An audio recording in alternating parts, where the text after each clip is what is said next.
Hello, health seekers. Welcome to another episode of the Keto Pro podcast with myself, Richard Smith. Today, I am joined by the amazing Andrew Scarborough. Andrew has an incredible story to tell. So without any further ado, I'll hand it over to Andrew for an introduction. Andrew, thanks for coming on board. Thanks for having me. Yeah, I'm looking forward to this. Would you like me to have like a quick introduction to Yes, please. what I Yeah, by do, all means, or? let's tell the listeners and the viewers a little bit about what you do now. And I'm hoping then we can get into your incredible story, life-changing story, incredibly motivational, and I think it's potentially life-changing or life-saving even, isn't it, for many people? But yeah, fire away.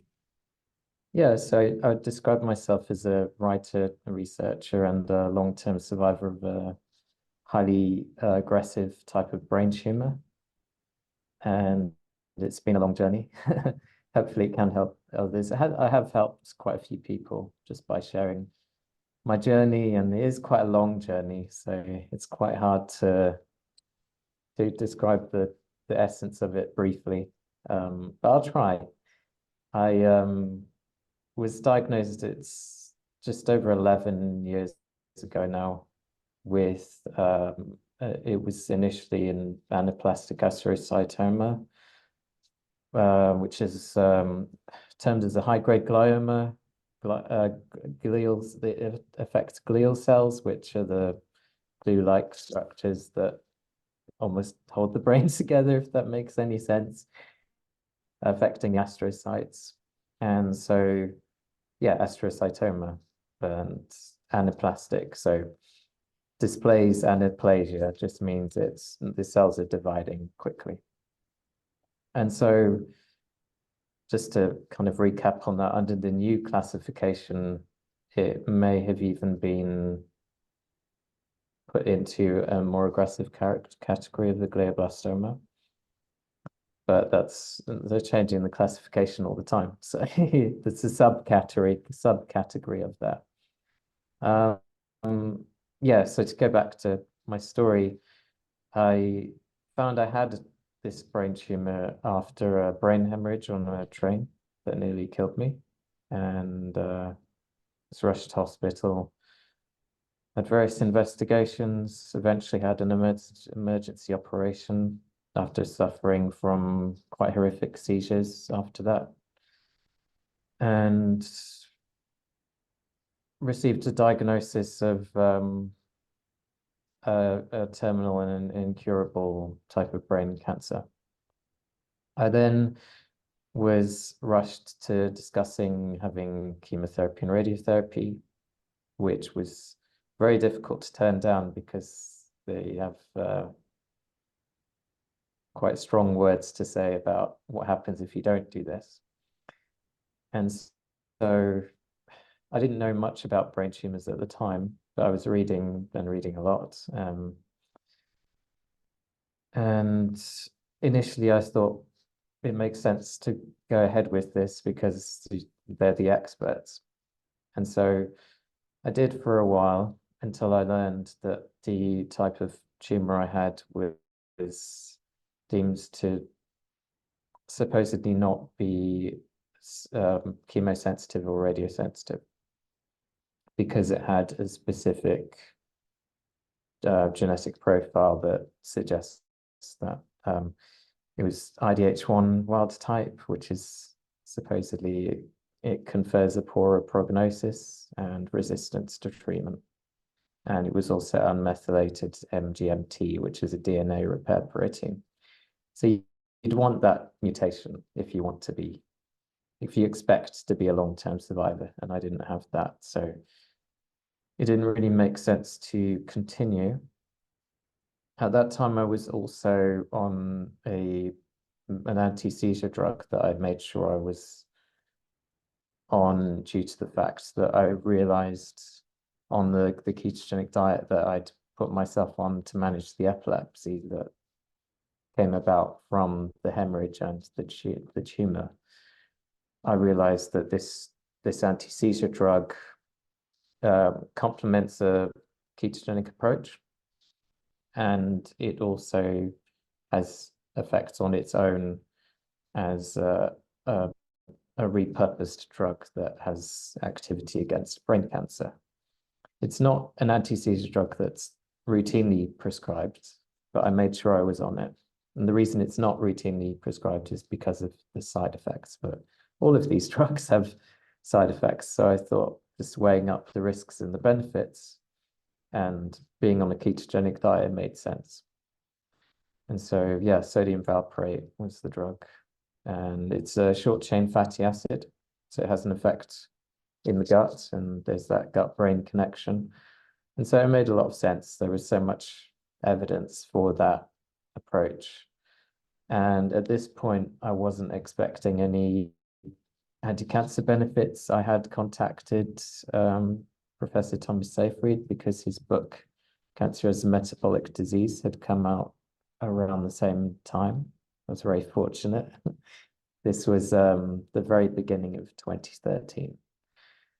And I'd learned about ketogenic diets in 2012 when I was trying to get to the root cause of my migraines I was experiencing just before my diagnosis. And I didn't know they were related to having a brain tumor because I assumed I was very fit and healthy. But that wasn't the case. And so over time, I applied to various metabolic therapies.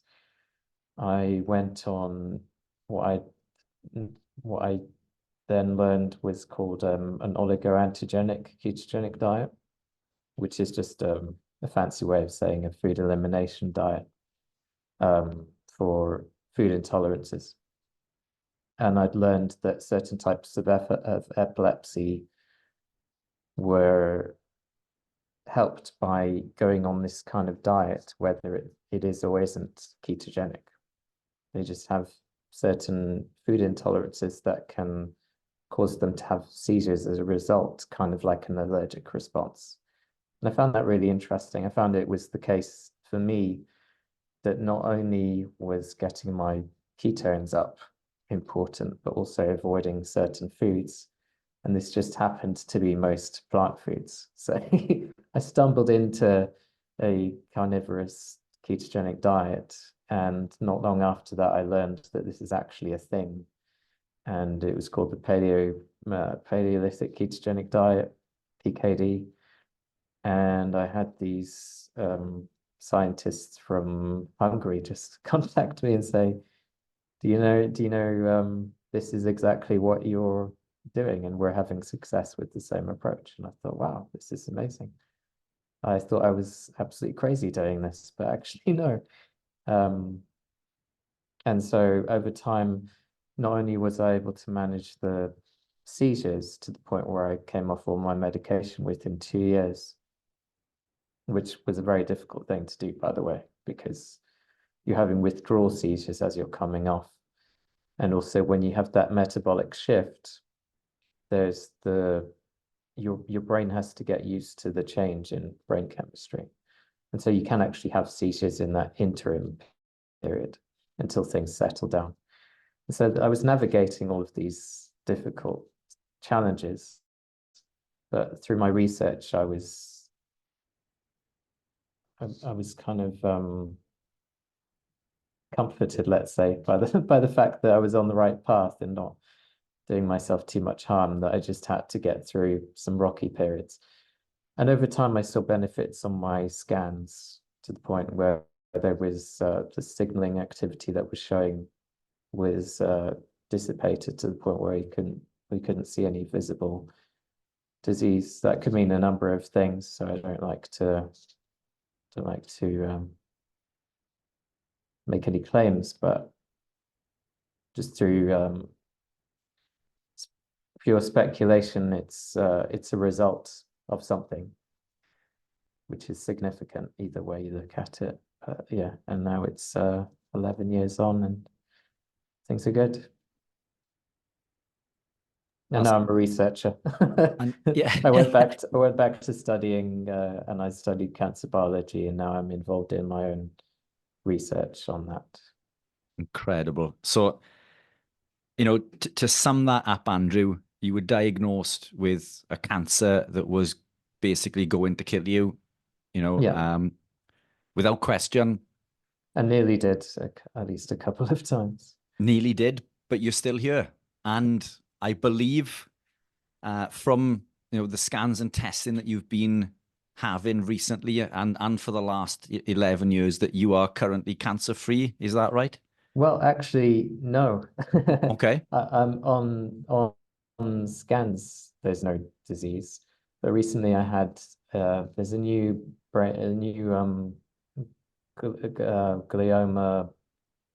blood test that you can take, which only came out in January last year, and there were trials of over 100 patients, which confirmed that it's a highly accurate and valid test with high specificity.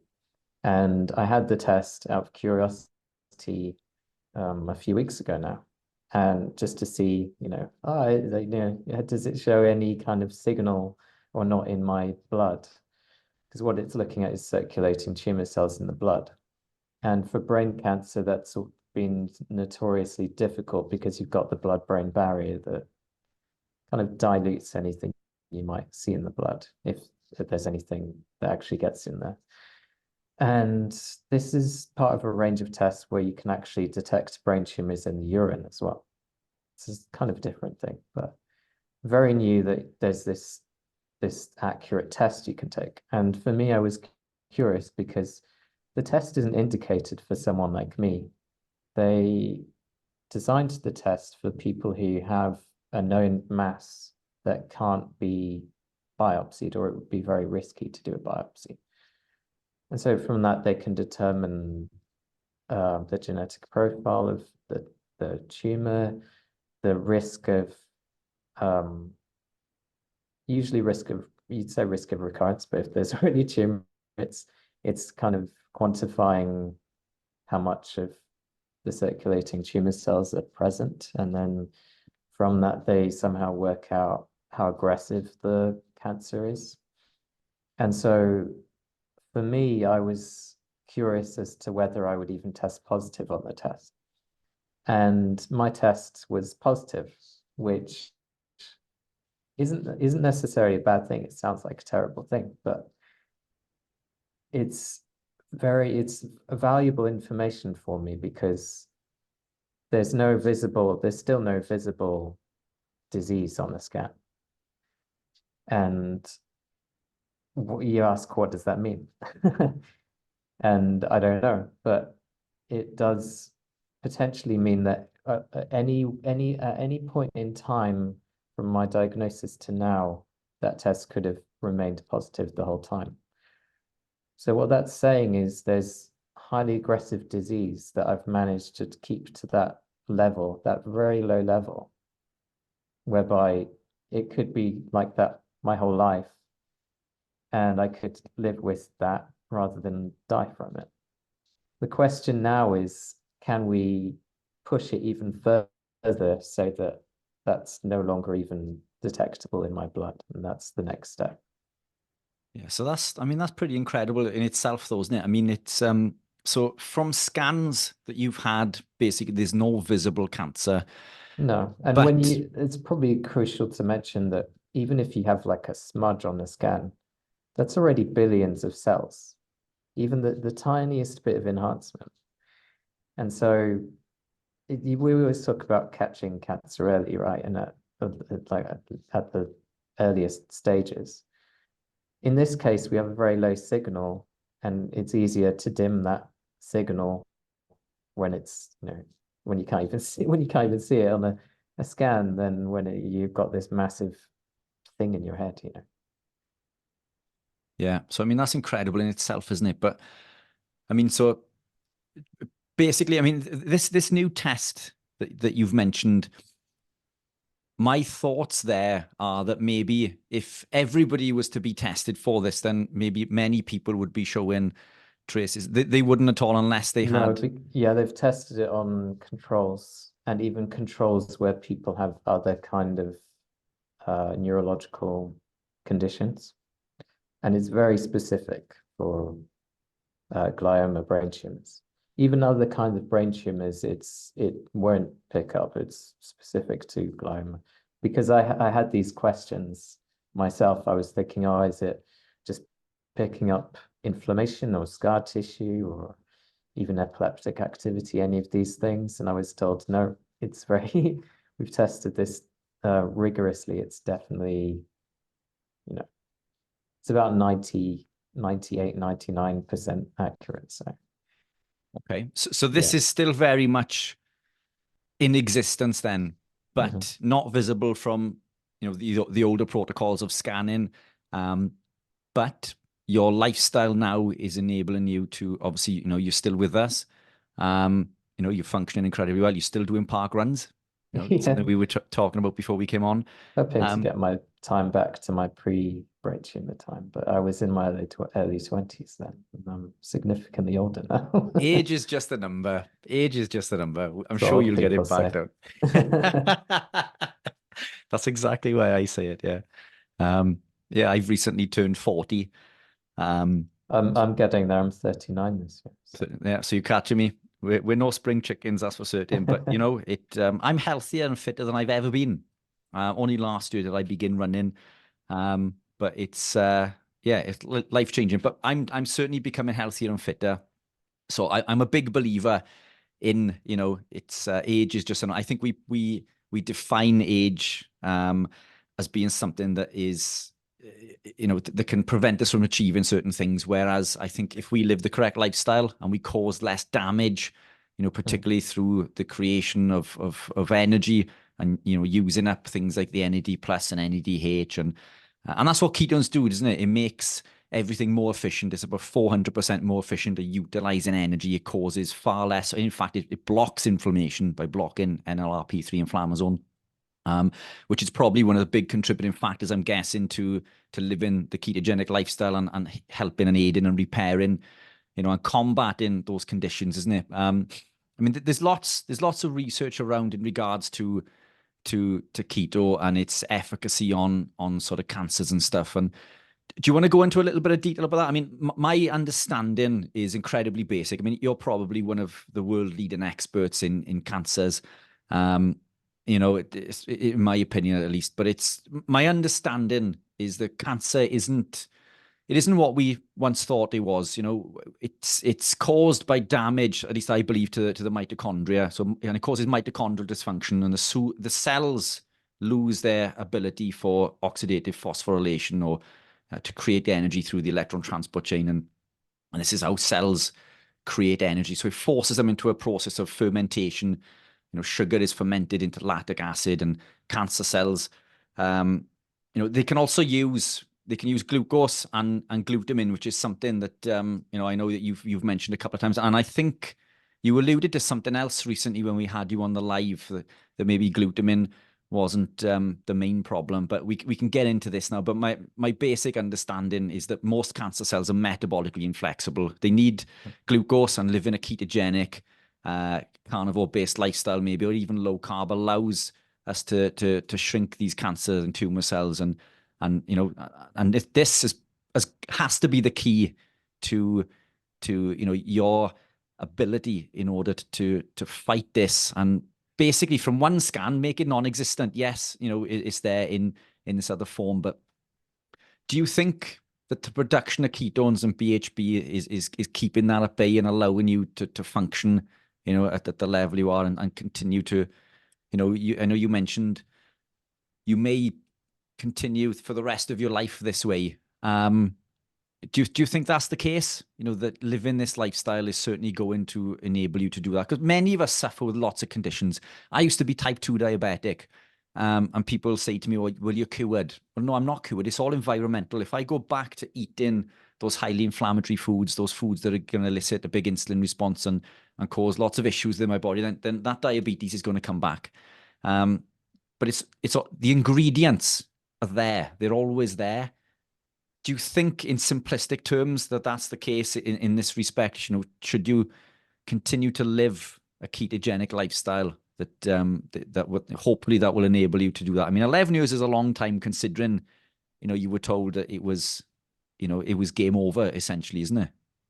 Yeah, absolutely. And even if I was told I was completely cured and I could go off the diet, I wouldn't, because I just feel so good on it and I can be very productive, get lots done.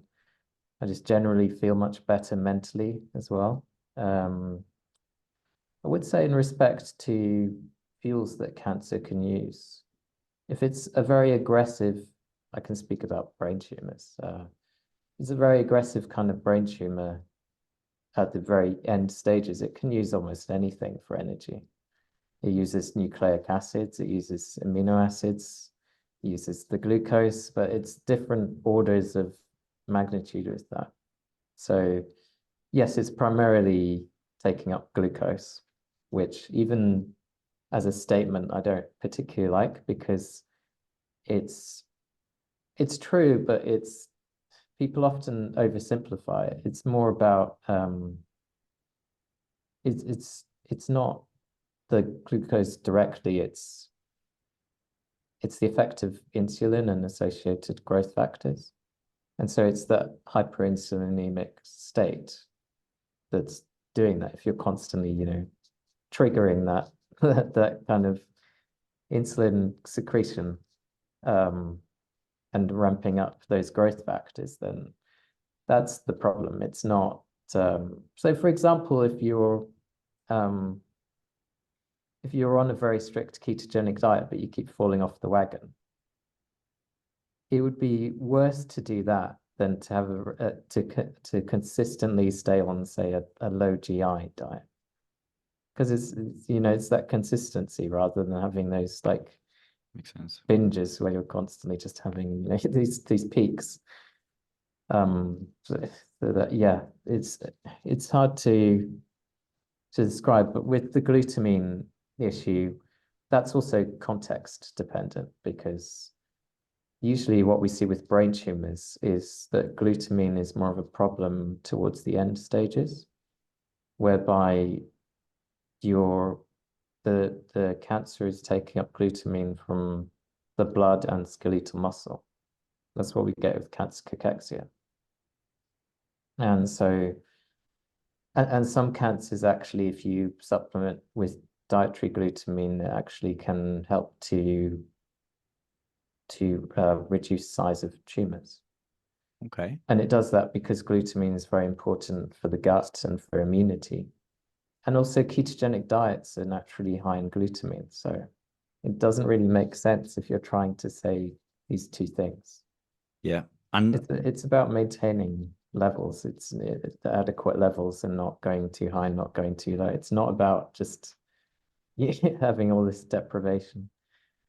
yeah, that's interesting, isn't it? Because I mean, and that is a big thing at the moment within the ketogenic carnivore community in regards to the two fuel sources. And obviously you've mentioned now that basically cancer cells ultimately can use anything once it goes past that point. But it's interesting. Methionine important as well. And Okay. on a ketogenic diet where you're having lots of animal products, you'll want to balance that with the glycine. Yeah, the methionine to glycine ratio. Yeah. But okay. People don't often talk about that with cancer. So they should. So let's get into that, because the methionine to glycine ratio is always raised within the carnivore community because of excess muscle meat. So I mean, in regards to methionine, it's essential for methylation and the folate cycle and lots of other things in the body. So this is an essential nutrient. Glycine also. And what the body does with excess methionine, the glycine buffers the methionine to turn it into sarcosine, where it'll be recycled or excreted from the body. But by doing so, it's lowering the volume of glycine which we need to produce collagen, neurotransmitters, glutathione, which is the body's master antioxidant. Exogenous antioxidants, yeah. So is it a case of the elevated methionine is causing the issue because it's depleting the glycine? Is that where the problem's coming in, because we're not eating enough compounds that contain glycine, which can easily be rectified? So anybody concerned with that, I mean, lots of connective tissue. spot on, which is what we all, or not myself, I love the connective tissue, but we tend to chop these pieces off. But the connective tissue to the bone and the stringy bits, the It's good for your jaw as well. yeah, Develop a nice strong jaw, which spot is a on. problem these days. Do you eat much chicken, Andrew? Or No, I you eat a lot of duck. I okay? prefer duck because Yeah, I don't feel so good on chicken. Duck eggs as well sometimes because more nutrient dense as well. people if that yeah, it's got higher DHA and a bunch of other things. But also if you have a sensitivity to eggs from hens, you likely won't have that with duck eggs. Okay, is that because of what they fed I potentially? presume so. I don't really know, but Yeah, it's interesting. it is interesting. So for me, chicken can be problematic. And what I've found is the longer that I've lived the journey, I've become hypersensitive to compounds. When I put them in, my body quickly alerts me and tells me that, whoa, I don't want this compound. Excess chicken can do that. But what I do find valuable with chicken is that the connective tissue on the bone and on the bone itself, on the joint, that knuckle is full of collagen and glycine, and I eat it maybe once a week just for that. And it's also in the skin as well, isn't it? So I put chicken in once a week. I love duck. It's much more expensive, isn't it? But I am careful where I get the chicken from, but I do find overconsumption causes problems. But I eat it specifically for that extra glycine. But again, if you're eating beef and lamb off the bone, it's all this connective tissue, isn't it, that's stuck to the bone that we seem to leave behind. But I think it's absolutely delicious, and I think we can even out that methionine to glycine ratio really simply. And if you can't eat connective tissue, then we can eat the organ meats. But I mean, I think it's probably easier for many to consume the connective tissue than organ meats because some just can't get around the taste of liver, for example. Heart, I love. Yeah, I Lamb love liver. lamb hearts. I love, and they're so cheap as well. They're about the tenth of the price of a ribeye. You get all these people constantly eating ribeye steaks, and I think, how can you even afford Yeah, yeah. that? And It's if you don't like the texture of a lamb heart, you could just get a meat grinder and grind it up. I do that perfect. sometimes. Yeah. That's a fantastic tip. I love heart. I think it's absolutely incredible. Um, Yeah, it's highly nutrient dense, and it doesn't taste the way it looks. I mean, lamb liver's a lot less harsh. So I've More been fatty as preferencing, well yeah, spot at the on. top. So I'm loving the lamb liver lately. Ox liver, which is incredibly cheap. It's harder to find. It is more nutrient dense, but I mean, it's a trade-off, isn't it? I think any gravitation towards, the organ meats or the connective tissue is going to confer that benefit. But is that the issue that you're saying with the methionine? Is it because it's depleting the glycine, or is there another mechanism going on there that's causing problems? I think that's one issue. We also know that certain types of glioblastoma actually use methionine more as a fuel than glutamine. And so, yeah, it's a factor there, but I don't know if it's because of that imbalance or that Makes on its sense, own doesn't it's it? just an issue. Yeah. Yeah, I Yeah, mean, it's interesting. it is, and it almost seems, if the methionine is being buffered by the glycine, but then we're short of glycine, then the methionine is going to increase again, isn't it? Mhm. So it comes back maybe to this balance. And as you say, these are compounds that are essential for life. We can't Yeah. live. And glycine helps to lower your blood sugar and it helps you to get better REM sleep and all these things. And Yeah, and it's all easy so accessible. And worst case, I mean, would you recommend if somebody can't eat connective tissue to maybe supplement with a collagen supplement potentially, or would you stay away from that for any other reason? well, I don't know about collagen. It's having a lot of press at the moment, and it's probably beneficial, especially for the skin. Um, but I supplement with glycine occasionally because sometimes I find it happens very rarely, but usually if I'm stressed, I can have like a desire for something sweet. And I have a history of eating disorders from before my brain tumor. And so this was a nice hack to get over that. I'd have just a teaspoon of glycine just in some hot water. You can have it with tea, but I can't have caffeine. Um, And then just drink that, and then suddenly there's no desire for sweetness. It's naturally sweet anyway, but in a way that's not like a sweetener. Like Yeah. it's just natural. Yeah, It's fantastic nice. It compound. really takes that edge off. It And it has does. these additional benefits, lowers blood glucose. Yeah, it's that's what I recommend to some of my clients who are suffering with sugar addiction when they get sweet cravings. And there's a number of things that you can do to combat that as well. I mean, UVA to the eyes increases melanocyte stimulating hormone, and eating, fatty cuts, saturated fats, and omega-3s will increase cholecystokine. And all of these things combined are tools within the arsenal to help combat sugar addiction, because I myself, same as you, I'm still a sugar addict. I'm still addicted to sugar. I don't think I'll ever not be. But I just love the food. I still have the predisposition to be, just because the reason why I had the disordered eating in my past was due to a trauma from a young age.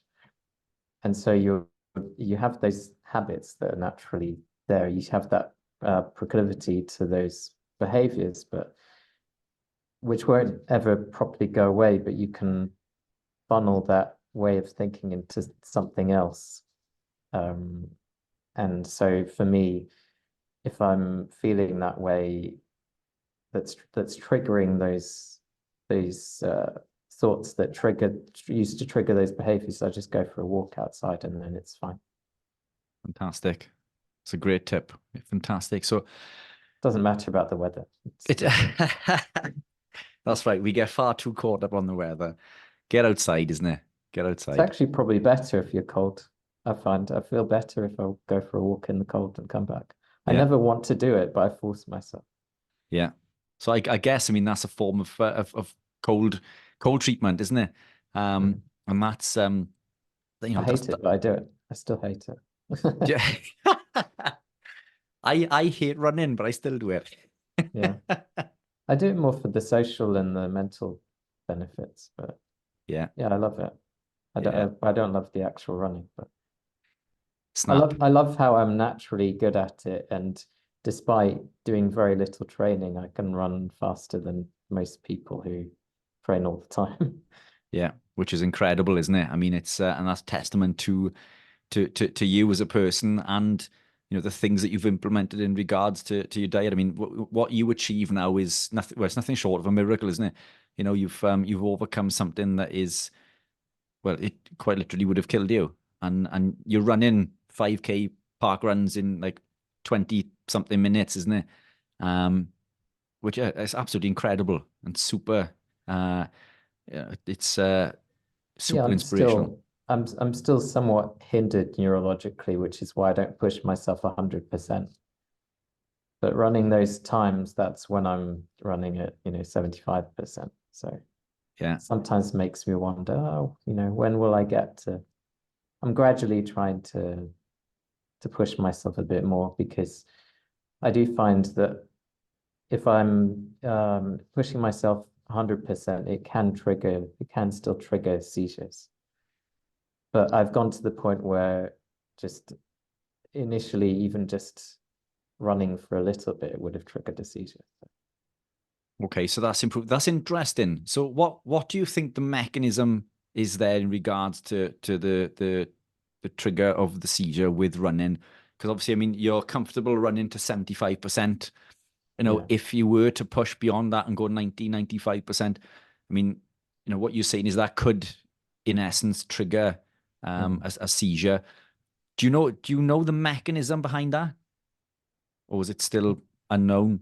I think it's just a stress response, and also energy systems, whereby if my breathing rate is able to catch up with the effort, then I can gradually increase to that intensity. But if I go from 1 to like 0 to 60, if you're in a car, but if I go from 0 to 100, then that can cause the problem.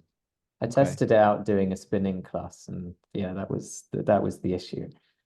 But then when I'd done the same spinning class where I'd gradually get up to that and I'd focus on my breathing, I could reach the same levels of intensity, but doing it more gradually.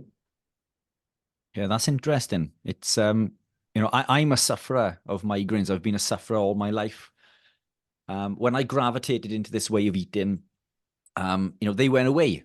I would suffer with migraines every day, for which I was on 3 different medications for. And if it went past a certain point, I would become blind for 3 days and bedridden.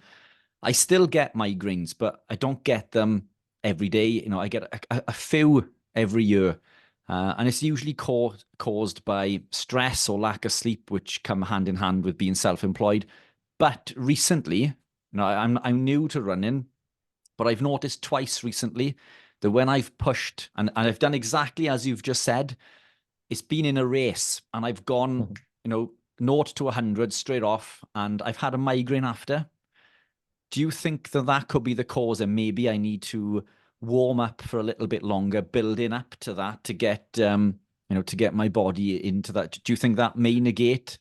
Yeah, definitely. One thing I've found is that I'm able to push myself more and more as my fitness improves. So if I reach a high level of fitness, my seizure threshold also becomes higher.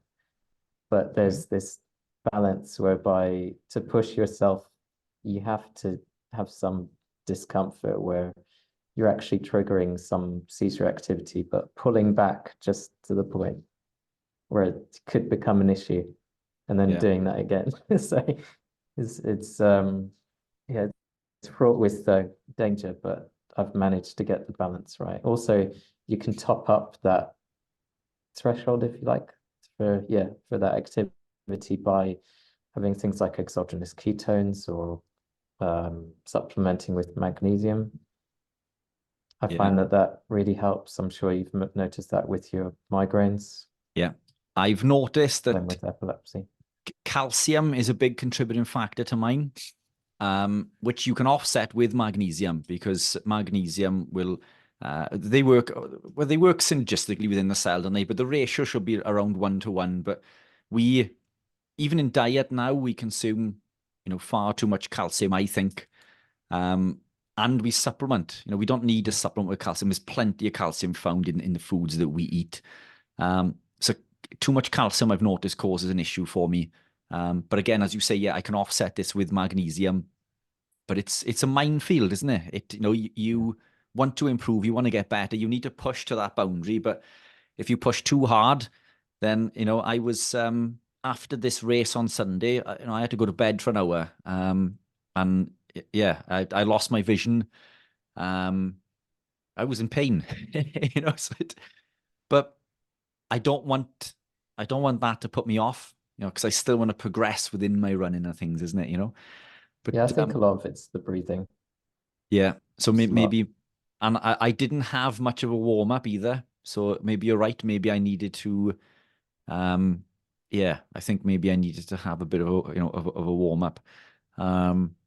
Yeah, and in fact, the 2 times that I've had a migraine from running recently have both come from times where I haven't bothered because it was too cold, or I've been out of time and I've just gone straight into the run. So that's that's I usually helpful. do some push-ups and pull-ups before running, just because I don't feel like it's gonna stress me out too much from doing extra running, but I'm warm, Yeah.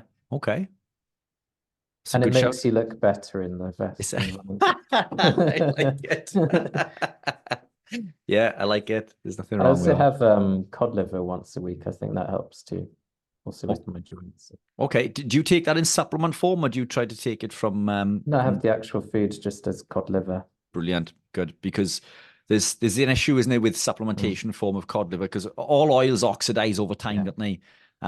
So yeah, that's an important takeaway. So cod liver from the natural source, and that helps. Yeah, I've never understood why we have cod liver oil and people don't just eat the cod liver. Yeah, exactly. Yeah, I agree. And it comes back to basics again, isn't it? Eat as nature intended, Eat as nature intended. I'm conscious of your time, Andrew, but I just want to circle back to, this, we were speaking about this fermentation process and the lactic acid that's created. And, fruit That's what that does, isn't it? So, And also, yeah, some type of brain tumors use a lot of that fructose pathway is a major issue for stimulating growth. So you might not see an increase in your blood glucose, but that doesn't necessarily mean that something nefarious is happening, you know, if you've got any kind of malignancy that you're attempting to manage. Sometimes people might have some fruit or some berries, let's say, and they'll look at their glucometer and it'll show their blood glucose is still low, and they'll think, oh, you know, doing a good job, my ketones are here, my glucose is here. But actually, that's maybe not necessarily a good thing, depending on your tumor type. which is what I was alluding to. There's a friend of mine who has cancer. I say a friend, it's somebody that I used to work with. They consume an awful lot of fruit.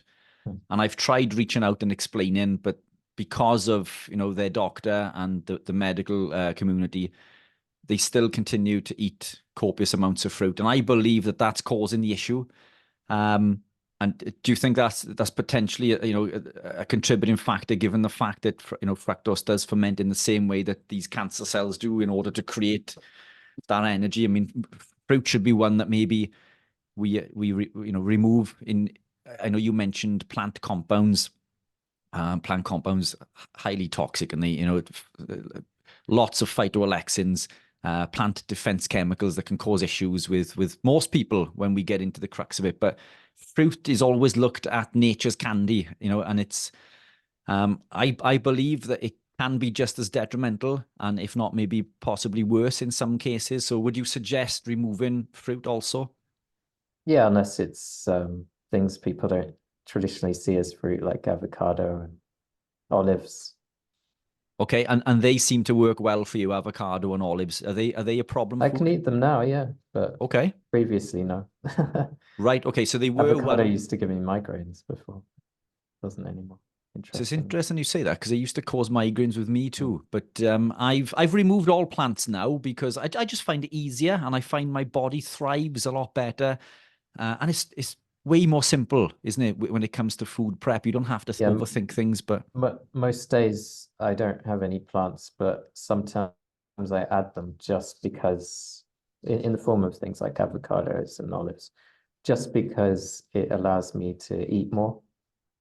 I okay, find that I'm able to stimulate my appetite more and I'm able to eat more because I have a problem of not eating enough. And so I have to try and keep weight on, including fat weight. I want to yeah, put on more fat, which sounds funny. yeah, But we forget that adipose tissue is an important endocrine organ. And if you go too low, in my case, I'm naturally quite lean, so I'm always trying to keep weight on, you know, in the form of both muscle and fat yeah. and bone. Which is the opposite, isn't it, to the general sort of community who are gravitating into this way of eating. But yeah, I too, I'm always conscious of not being too overweight and going back to the way that I was, but I'm also conscious to make sure I consume enough protein and fat. Um, but yeah, Yeah, the that's protein's a big one for me because initially I was on a 4-to-1 ketogenic diet. And I followed that because all of the evidence for all the preclinical evidence that we had, because it was only preclinical at that time when I started, was on a 4-to-1 ketogenic diet in rodents. And then I followed the same protocol that was then used in dogs and cats. I don't know if you know about KetoPet, the KetoPet Sanctuary, no, I'm where familiar with that. it's in the US. It's this big kind of organization that when these animals have cancer, they go to, instead of being put down or just being given no chance, they go to this keto pet sanctuary. And they put them on ketogenic diets. They have them in little doggy hyperbaric oxygen chambers, and they're very closely monitored. You can follow the case reports on their website.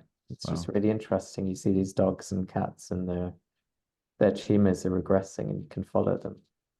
Yeah, it's quite quite something, because dogs are a great example that we can use, and they actually get just as many, if not more, brain tumors than humans. I think partly because of how we fed them over the years and how they're inbred and all of this stuff. But it's very interesting.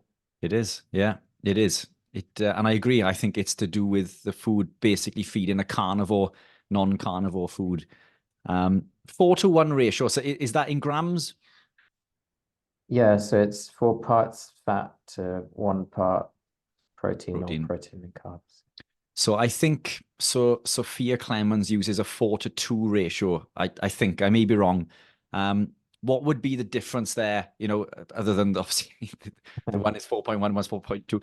Is there a reason that you're opting potentially there for lower protein? What's the thinking behind that? Is it the extra methionine?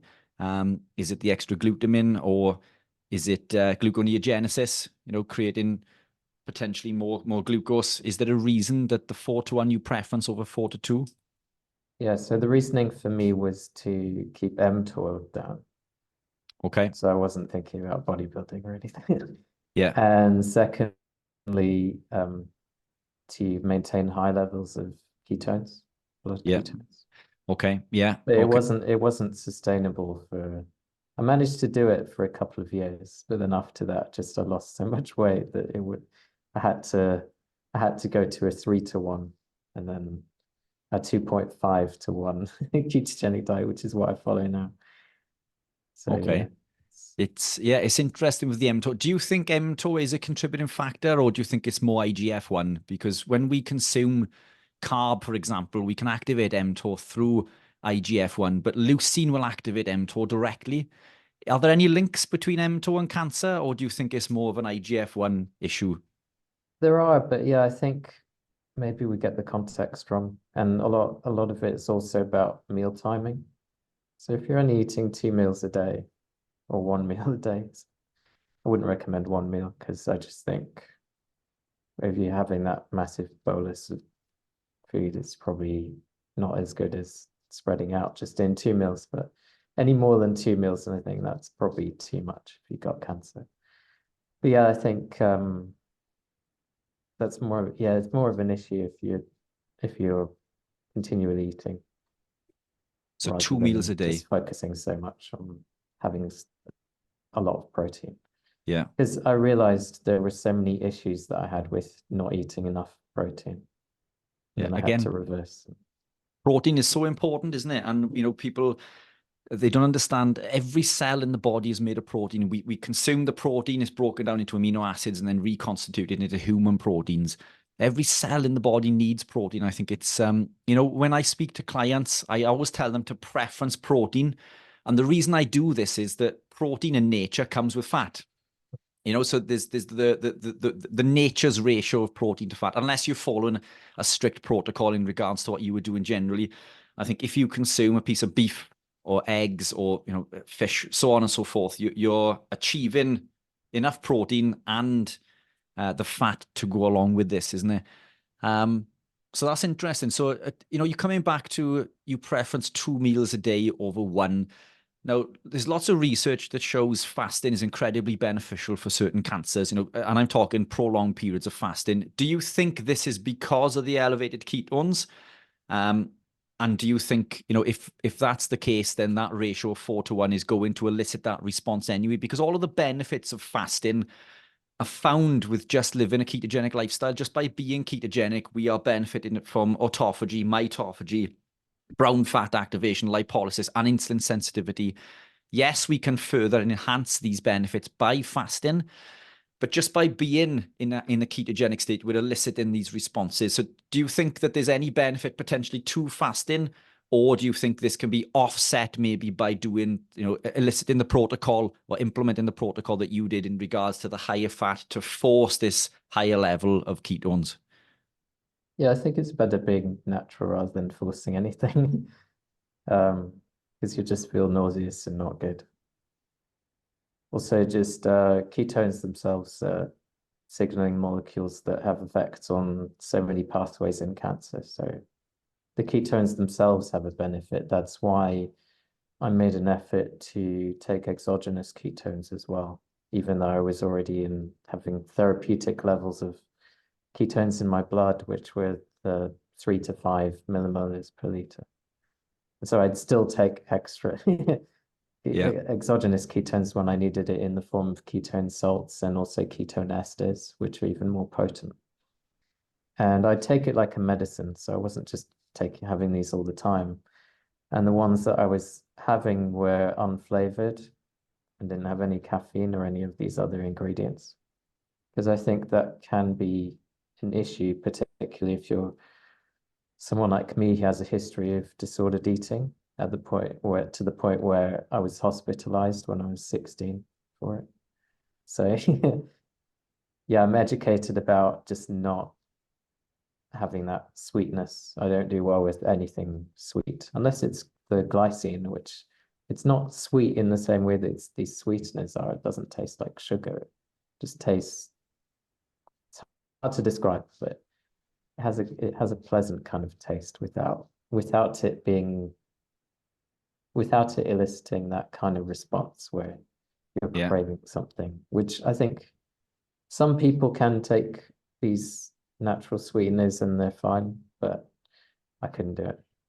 Yeah, I agree. I think, and that's why I take exogenous ketones. As you know, I make exogenous ketones.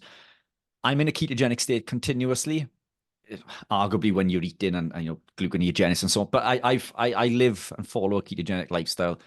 But I find such a big benefit to consuming exogenous ketones for a number of reasons. You know, and I know that within the community, it's you know, it's sort of frowned upon because we're making them naturally. But I think there is a benefit if you have, as you a know, top up, not as a replacement. The I problem agree. is people, think you're, cheating, or I don't know, Yeah, trying to cheat or take shortcuts, but actually no, it's a supplement. You're supplementing onto already being in exactly, that state. It exactly. has extra benefits, especially with performance. There's so many. Yeah, I think there was quite a few studies with cyclists. There was the Oxford study and a few others. And I know that in the Tour de France, they were questioning whether it should be banned or not. yeah, Similar to in the 90s, where they're questioning whether creatine should be a banned substance. They didn't know what to do with it. yeah. I mean, that should tell you everything you need to know, isn't it? And creatine, by the way, has neurological benefits. So. It does. But I've always wondered if it would be a benefit or a detriment in any kind of situation with cancer, but I don't know. Yeah, one to potentially look at there, isn't it? It's I take creatine also, a lot less now because I find that it hinders my running. It does lead to cramps for me in the calf, especially when I'm biking. But then, you know, I consume a kilogram of meat every day, so I'm consuming, you know, 5 grams of creatine naturally. But I'm a big fan of creatine for you know, the mental aspect as well.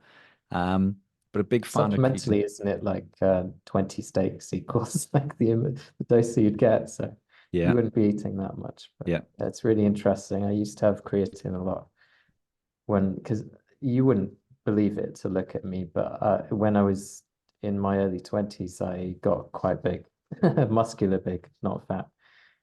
And wow, people even thought I was on steroids, or like I kept getting people asking me if I played rugby and all of this stuff. right, And then I yeah, got too big for badminton because I used to play a lot of badminton competitively. And it inhibited my agility. My agility wasn't as good, so I slimmed down a lot.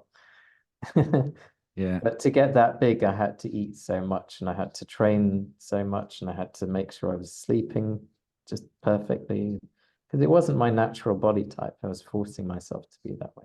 Yeah, But which you can I do. managed to do it, yeah. Which I mean that where are we? That side that is not my natural, you know, body type. To be honest, I've been so many different body types. When I left school, I was 7 stone, and then you know a few years later I ballooned. I went to 17 and became diabetic, and then you know I've slimmed down to that, and then I've come away from that into. So I'm a big believer in, you know, we can change these things through epigenetics, you know. So this is in our you know, our power, isn't it, to to change and pull these levers in regards to a direction that we want to move in. And as you say, for badminton, being too big is counterintuitive. For running and cycling, being big is counterintuitive. But it's amazing how versatile the human body is when we take the right approach. But yeah, so I think the takeaway from that is cut the creatine if you want to run and cycle, isn't it? By the looks of it, but it be interesting to Sounds look like into. it, yeah, it's interesting. Because Yeah, I've seen some evidence where for endurance, creatine can have some benefits, yeah, especially when you're going into the sprints, when you're that's feeling spot on, because the it's sprint it's finish. the PC system, isn't it? It's the phosphocreatine energy system. Yeah, I believe that there's a benefit to sprinting. You and I are probably more, beyond that with the 5Ks and 10Ks and so on. But it's yeah, for sprinting, it most certainly confers that benefit. But it's I don't do an awful lot of sprinting. Wednesdays I do speed work around the track with a really good athlete that I work with. He's one of the top athletes in Ironman in the UK. So working with him is he's in zone 2 running and I'm in zone 4 and 5 trying to keep up. But Well, zone 2, and also if you're doing a lot of walking, that's really good for having higher blood ketones yeah, rather than the running. yeah, Just yeah, rather than pushing yourself running. Because yeah, yeah, eventually you will get higher ketones after exercise. But if you go for a long walk, that's the best thing you can do because you're actually lowering cortisol. And it's just it's very calming. yeah, You don't feel exhausted afterwards. But yeah, yeah. that's another thing. Just having that balance, I think, is The important. balance is super important, isn't it? Earlier you mentioned about chasing this ketone level. I mean, are you still trying to hit that 3.5? Because do you know what? Over time, Mm. what happens is that the body becomes so efficient at utilizing ketones, even with the blood monitor, ketone levels will drop. Yeah, I found that definitely. So Even eating the exact same foods and keeping the same lifestyle, yeah. it's gone down. But I feel the same. So I know.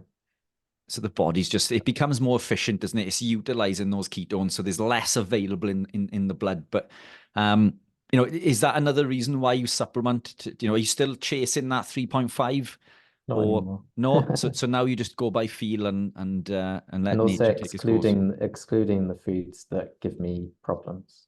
Yeah, which is the most important factor, I think, isn't it? Because I find that, yeah, I find that's just as important as Yeah, chasing ketones. In fact, probably more important. I There, agree. there's specific ketogenic foods that I can't really tolerate very well.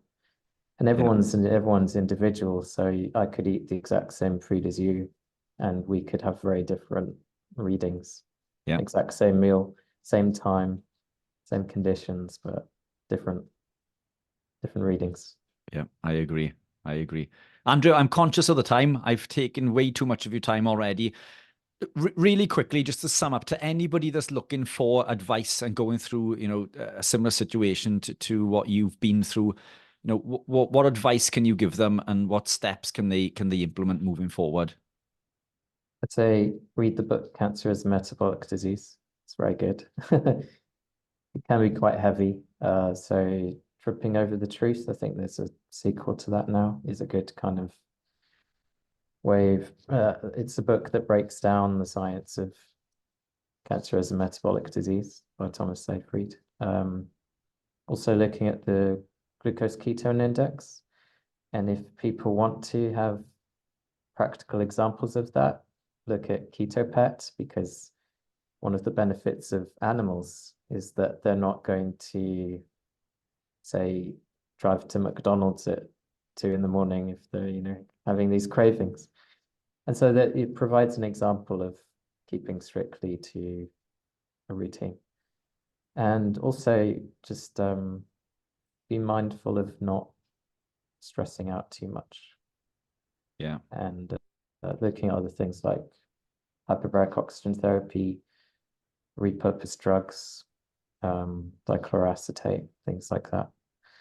Also questioning, just for me, one of the main things I did was to stay away from the contrast agent because it's overvalued and there's recent evidence showing it can actually has a cumulative effect and not a good effect. So yeah, it's injecting a rare earth metal into individuals to illuminate these cancers, whereby you don't necessarily need to do that, especially if it's an obvious tumor.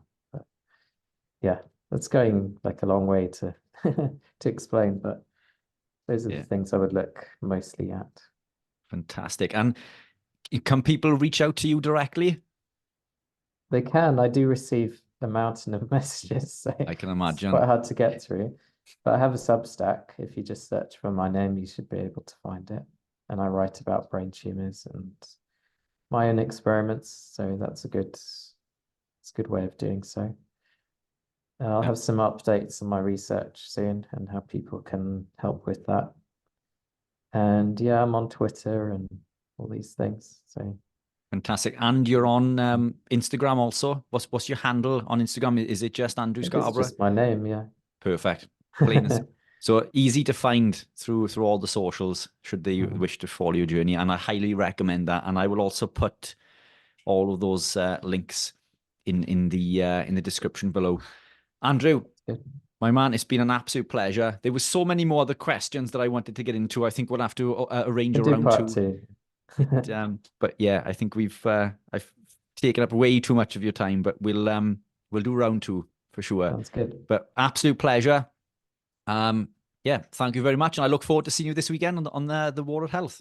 Yeah, can't wait.